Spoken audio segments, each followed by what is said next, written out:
Ici, nous allons étudier donc une nouvelle énigme qui porte sur les lancers francs. Donc, en fait, on a un basketteur qui s'entraîne au lancer franc et il rate son premier lancer. Mais on sait qu'il termine la journée avec une moyenne de 80% de réussite sur ses lancers francs.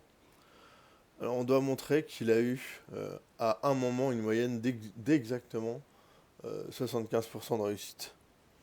Hop, 75% de réussite.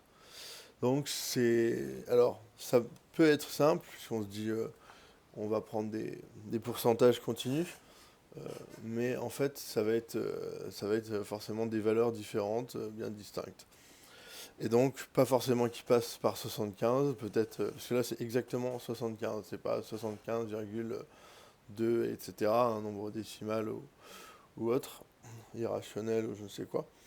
Alors, du coup, au début, ça peut nous paraître simple, mais en fait, non, puisqu'il faut montrer qu'il passe exactement par 75. Alors, qu'est-ce qui se passe donc à chaque lancer? Bien, à chaque lancer, le basketteur va augmenter son taux de réussite, ce qui est logique, s'il réussit, hein, et s'il ne réussit pas son panier, alors son taux de réussite va diminuer. Donc ça, c'est OK.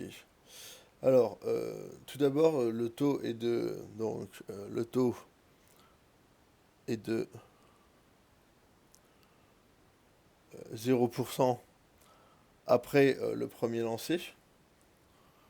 Après le premier lancer. Mais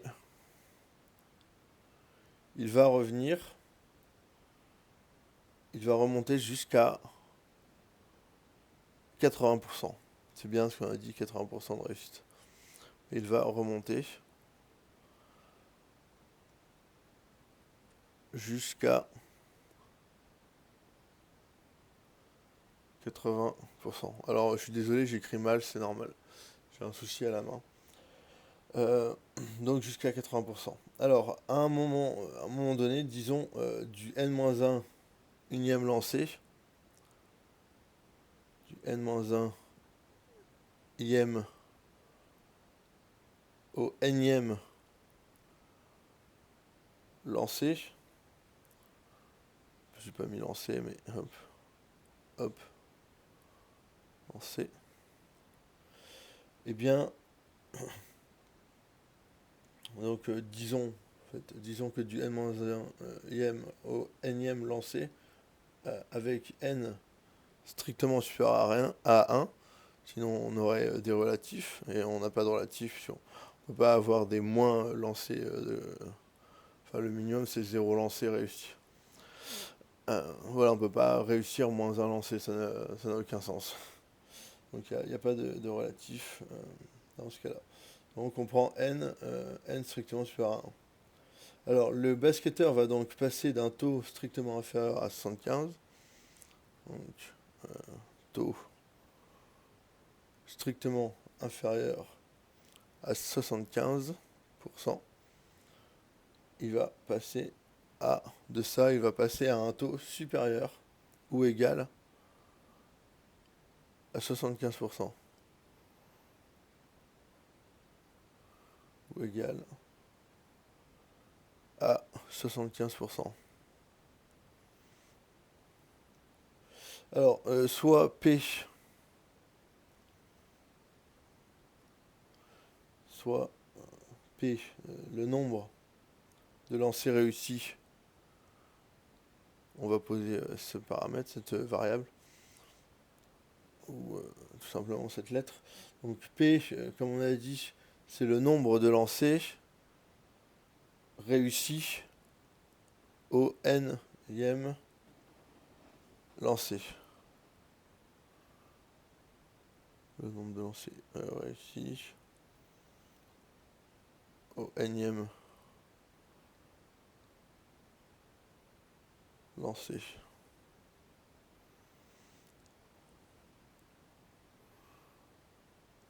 Alors, soit P c'est OK. Alors au lancer précédent, le basketteur avait un taux de réussite inférieur. Il n'avait donc que P-1. Lancer réussi. Alors par hypothèse, donc ce qu'on vient de faire, eh bien on a logiquement P-1, P-1 sur N-1 qui est logiquement inférieur strict à 3 quarts. Parce que c'est le N-1, c'est le N-1 unième lancé réussi. Et là, c'est P-1, c'est celui où on est à un taux de réussite inférieur. Donc ça, c'est inférieur strict à 3 quarts notamment. Et 3 quarts, en fait, c'est 75%. Et on a aussi P sur N, qui est supérieur ou égal à 3 sur 4. À 3 quarts, donc 75%. Alors ça implique, il suffit de passer de l'autre côté le P-1 et de l'autre côté le N-, et de l'autre côté le 4. Soit on déplace le 4, soit on déplace le 3. Enfin bref, ici on va dire qu'on déplace le 4 pour avoir 4P-1, et là on déplace le N-1 pour avoir 3 facteurs de N-1. Donc ça implique que l'on ait 4 facteurs de P-1 inférieur strict à 3N-1. Et on fait la même chose pour P sur N supérieur ou égal à 3 sur 4. Donc on a et 4P. Alors, pardon, j'ai oublié la parenthèse ici quand même, important. 4P. 4P qui est supérieur ou égal à 3N. Alors on a donc finalement, si on fait, si on arrange tout ça, on a donc après réarrangement des inéquations, on a donc, je vous les laisse faire à la maison comme ça. Si vous avez un problème, vous pouvez me contacter, surtout n'hésitez pas. Alors on a donc 0. En fait, on a un encadrement entre 0 et strictement inférieur à 1, ce qui va être problématique puisque on a comment dire, on a besoin que ce soit en entier. Donc 0 inférieur ou égal à 4P moins 3N inférieur strict à 1.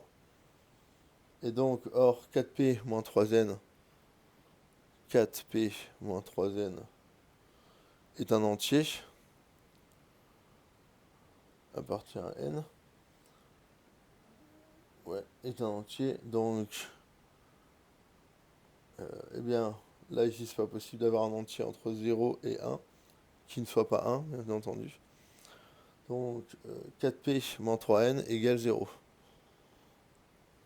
4P, excusez-moi, c'est dérangeant, cette main, 4P moins 3N, soit égal à 0, et au énième lancer, le basketteur a exactement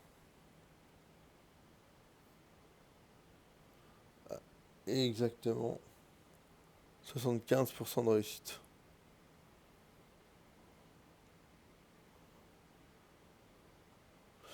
Voilà, j'espère que vous avez compris. En fait, on a fait une hypothèse, on a continué avec un implique, on a réarrangé pour finalement trouver que 4P-3N, qui est normalement un entier, était supérieur ou égal à 0 et inférieur strict à 1.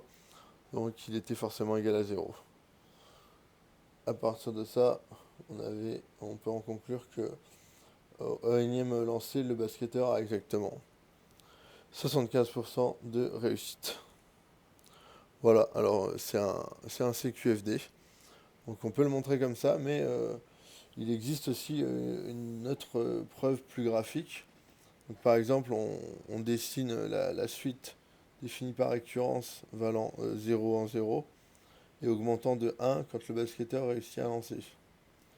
Et décroissant de 3 sinon.